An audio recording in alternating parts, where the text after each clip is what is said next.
प्रेम प्रणाम जी सुंदर साथ जी। कल कीर्तन ग्रंथ के 94वें प्रकरण का मंथन कर रहे थे, पर कुछ चौपाइयां शेष रह गई थीं। उनका मंथन हम आज करेंगे। महामती इंद्रावती जी कहती हैं, कोई कोई अपनी चातुरी ले खेच करे मूड मत, अकल न दौड़ी अंतर लो, खेच ले डारे गफलत। महामती जी कहते हैं, संसार में कुछ लोग बड़ी ही मूर्ख बुद्धि वाले होते हैं और वे अपनी बहस से, अपनी मूर्खता से सज्जनों से वाद विवाद करते हैं और अपनी वाक चातुरी से और झगड़ालू प्रवृत्ति से वे महापुरुषों से बात करते हैं और महापुरुषों को मौन होना ही पड़ता है। वे कहते हैं कि वे अपनी चतुराई से आध्यात्मिक विषयों पर खींचातान मचाए रहते हैं, अर्थात सभी में उत्तम और धार्मिक कहलाने की उनकी प्रवृत्ति होती है और वे किसी भी सत्य को स्वीकार करना नहीं चाहते हैं। महामती जी कहते हैं, ऐसे सांसारिक लोगों की अर्थात जीवों की बुद्धि निराकार के पार और तिल पार के पार का ज्ञान समझने की सामर्थ्य नहीं रखती है। वे कहते हैं कि अपनी खींचातान में वे अज्ञानता के अंधकार में भटकते ही रहते हैं और जो तारतम्य ज्ञान का प्रकाश दिव्य धाम से सभी जीवों के लिए आया है, उसकी भी महिमा वे नहीं समझते हैं और दिव्य वाणी के एक भी वचन पर वे ईमान नहीं लाते हैं, अर्थात उनसे ज्यादा दुर्भाग्यशाली और कौन होगा भला। महामती जी आगे कह रही हैं, ये तो गत संसार की जो खेचा खेच करत, आपन तो साथ धाम के हैं हम में नूर मत, है हम में नूरी मत। महामती जी कहते हैं कि संसारिक जीवों की यह प्रवृत्ति होती है कि वे ज्ञान संबंधी खेंचातान में फंसे होते हैं। वे धर्म में अग्रणी स्वयं को सारे जीवन समझते रहते हैं और उनकी बुद्धि निराकार के परे और उसके भी परे दिव्य धाम का ज्ञान समझने की सामर्थ्य नहीं रखती है।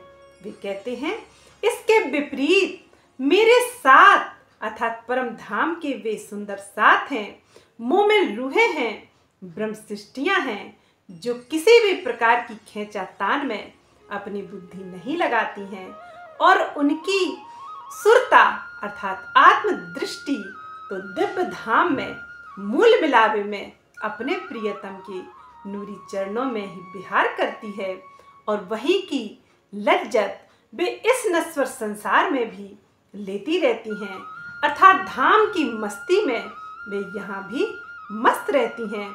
उन्हें इतनी फुर्सत ही कहाँ कि वे किसी की खेंचातान में पड़ें, अर्थात किसी को नीचा दिखाने के लिए वे समय बर्बाद करें।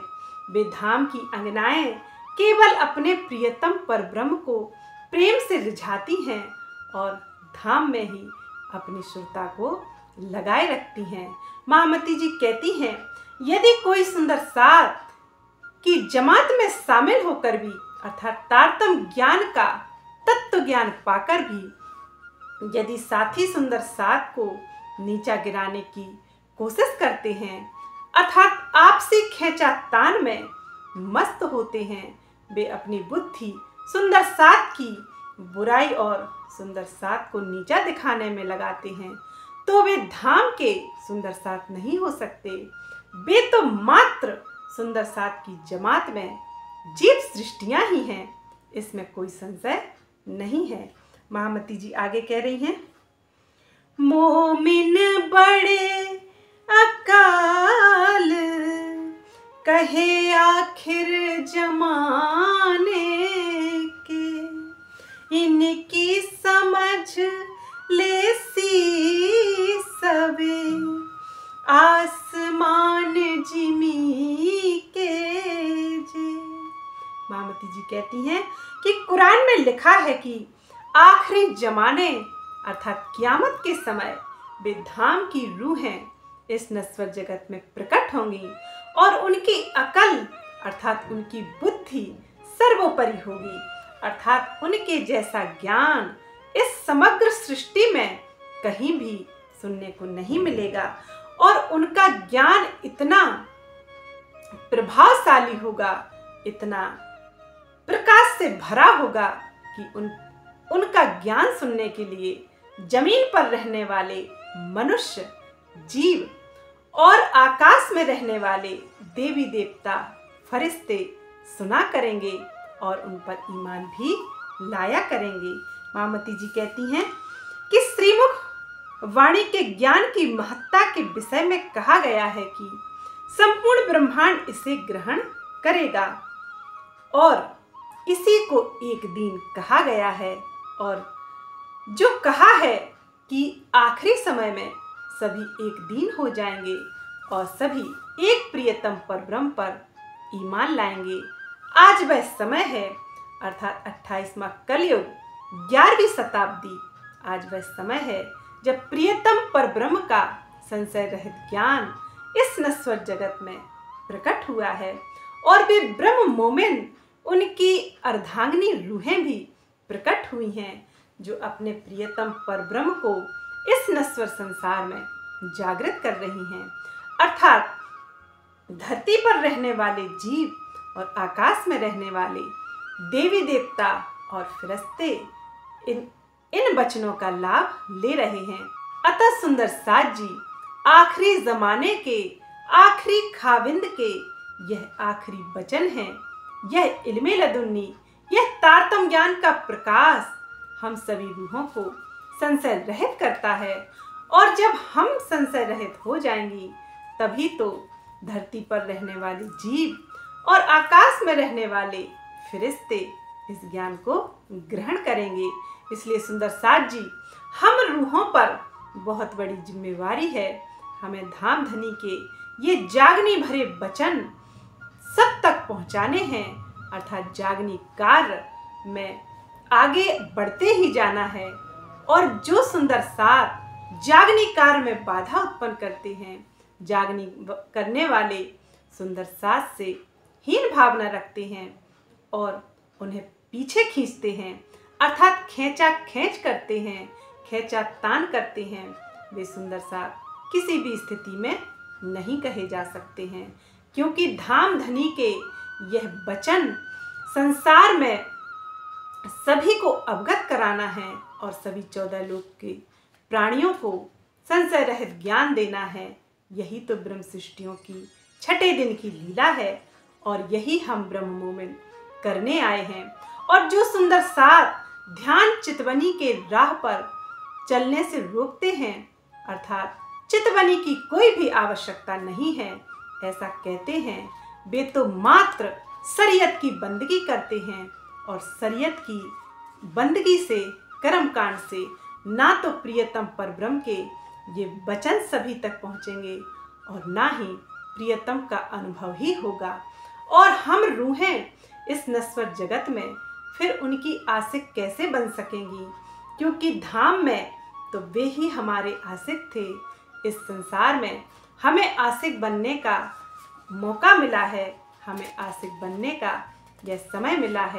महामती जी आगे कह रही हैं, जो कोई निज धाम की सोनिक सोरोग पहचान, जो सूरत पीछे खेचही सो जानो दुश्मन छल शैतान। महामती जी कहती हैं कि जो रूहें निज धाम अर्थात परम धाम से आई हुई हैं वे इस भव रोग को पहचाने।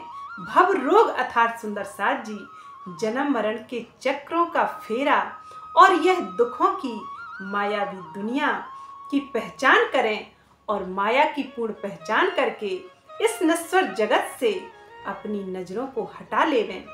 और जो भी व्यक्ति हो, संबंधी हो, रिश्तेदार हो, कोई भी हो, यदि आपको प्रियतम परब्रह्म के इस प्रेममयी राह पर और चितवनी की राह पर चलने से रोके अर्थात बाधा उत्पन्न करे, वे निश्चित ही शैतान हैं और दज्जाल हैं। वे तुम्हें पीछे खींचने के लिए ही आए हुए हैं। मामती जी कहते हैं कि जो आपकी आत्मा को संसार में खींचता है अर्थात संसार के दुखों में बांधता है, उसे अपना शत्रु और माया शैतान ही समझना चाहिए।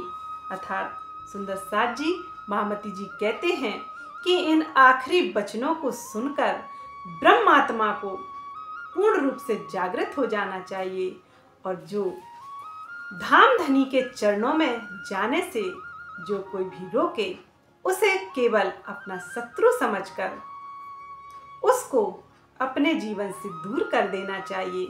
अतः सुंदर साथ जी महामती जी यही समझाते हैं, जो धाम के सच्चे सुंदर साथ हैं वे भवरोग को पहचान कर उस निराकार के पार और उनके भी पार अपने निज घर का दीदार कर लेवें और ध्यान चितवनी में डूबकर अपने प्रियतम के चरणों में वे अपनी परात्म में जागृत हो जावें।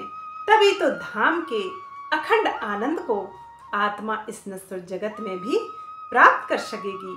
मामती जी कहते हैं और जो भी तुम्हें रोकना चाहे, जो भी धाम के चितवनी और प्रेम से वंचित करना चाहे, वे निश्चित ही तुम्हारे शत्रु हैं। उन्हें शत्रु ही जानना चाहिए। मामती जी आगे कह रही हैं, अब बहुत कहूँ मैं केता करी है इशारत, दिल आवे जो लीजी सलूक, सुख पाए कहें महामत, सुख पाए कहें महामत। मामती जी कहती हैं कि मैंने बहुत कुछ अपने सुंदर साथ के लिए कहा है, अर्थात मेरे वचन में सुंदर साथ का कल्याण छुपा है। वे कहते हैं अब मैं आपसे बहुत अधिक और कितना कहूँ, मैंने संकेतों में भी बहुत कुछ कह दिया है। यदि आपके हृदय में मेरी यह अखंड की बातें अच्छी लग रही हों, अर्थात आपको हृदय में बिठाने योग्य यह बातें आपको लग रही हों, तो इन्हें आत्मसात करिए और इन वचनों से आपको यह सिखापन लेना है कि इससे मेरे हृदय को आनंद प्राप्त हो। अर्थात प्रिया के एक एक वचनों में आनंद भरा है, यह तो मात्र ब्रह्म सृष्टि ही अनुभव कर सकती है और जीव सृष्टि तो इन वचनों को आत्मसात कर ही नहीं सकती है। श्री मुखवाणी में कितनी ही बार यह बात कही है कि झूठ निराकार से उत्पन्न होने वाली वे जीव सृष्टि इन वचनों को नहीं सुनेंगी और सुन भी लेंगी तो उन्हें यह वचन आनंद नहीं देंगे। आनंद की स्थान पर वे इन वचनों से दुख ही प्राप्त करेंगी, क्योंकि उनके लिए यह वचन है ही नहीं। यह वचन तो ब्रह्म सृष्टि के लिए हैं, जो परम धाम से धाम धनी इस नश्वर संसार में स्वयं उतरकर ये वचनों को कह रहे हैं। अर्थात इसको श्री मुखवाणी कहा गया है, अर्थात प्रियतम के एक एक वचन, यह तारतम ज्ञान, यह इनमें लदुन्नी है और यह केवल ब्रह्म सृष्टियों के लिए है।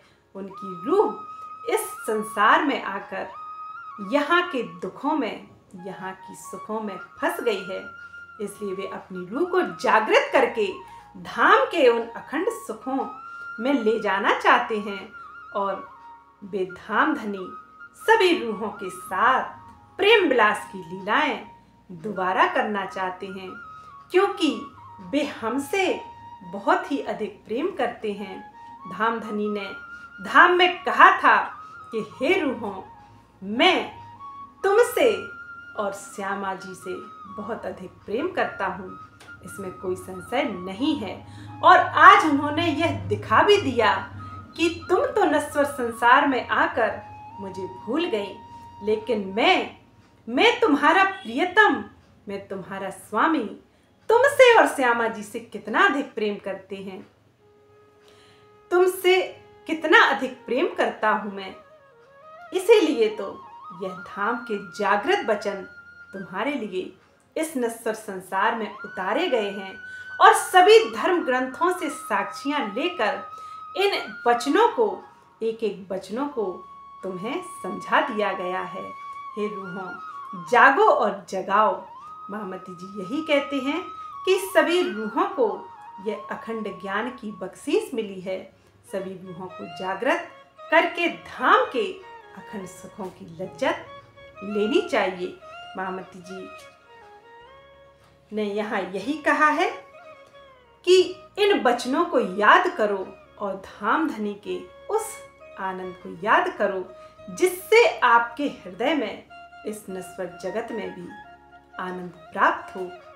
सुंदर साथ जी 94वां प्रकरण समाप्त हुआ। बोलिए श्री प्राणनाथ प्यारे की जय। प्रेम प्रणाम जी सुंदर साथ जी।